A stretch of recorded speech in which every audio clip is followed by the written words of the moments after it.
আসসালামু আলাইকুম সুপ্রিয় দর্শক, সবাই কেমন আছেন? আশা করি সবাই ভালো আছেন, আমিও ভালো আছি। মালয়েশিয়ার বর্তমানে চলছে দুটি বড় আলোচনার বিষয়, কলিং ভিসা নাকি বৈধকরণ। প্রবাসী বাংলাদেশিদের মনে এখন একটাই প্রশ্ন, কোনটা বেশি লাভজনক, কোনটা নিরাপদ? মালয়েশিয়া বর্তমান যেসব বাংলাদেশি অবৈধভাবে অবস্থান করেছেন তাদের জন্য সরকার দিয়েছে বৈধকরণের সুযোগ। অন্যদিকে নতুন কর্মীদের জন্য চলছে কলিং ভিসা প্রক্রিয়া, যা 2025 সালের নভেম্বরের প্রথম সপ্তাহ থেকেই শুরু হওয়ার সম্ভাবনা রয়েছে।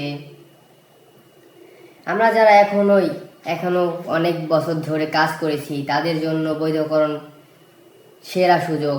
এতে দেশে ফিরে আবার ভিসা প্রসেস ঝামেলা নেই। অন্যদিকে নতুন কর্মীরা বলেছেন, আমরা কলিং ভিসাতেই যেতে চাই, কারণ নতুন ভিসার কাজের সুযোগ, ভালো বেতন আর নিরাপত্তা সবকিছুই নিশ্চিত থাকে।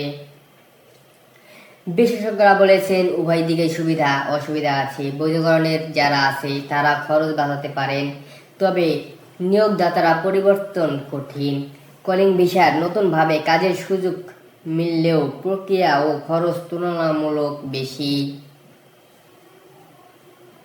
মালয়েশিয়া সরকার চাইছে যে সব প্রবাসী যেন বৈধ পথে কাজ করেন, আর বাংলাদেশে সরকারও সতর্ক করেছে যেন কেউ কোনো ভুয়া দালালের কাছে টাকা না দেয়। কলিং ভিসা হোক বা বৈধকরণ, এদের মূল লক্ষ্য একটাই, বৈধভাবে কাজ করা আর নিজের পরিবারকে সুখে রাখা। আপনি দেখছেন কাউসার জব সেন্টার। আরও আপডেট পেতে চ্যানেলটি সাবস্ক্রাইব করুন, লাইক দিন, শেয়ার করুন। ধন্যবাদ। আসসালামু আলাইকুম, সবাই ভালো থাকবেন।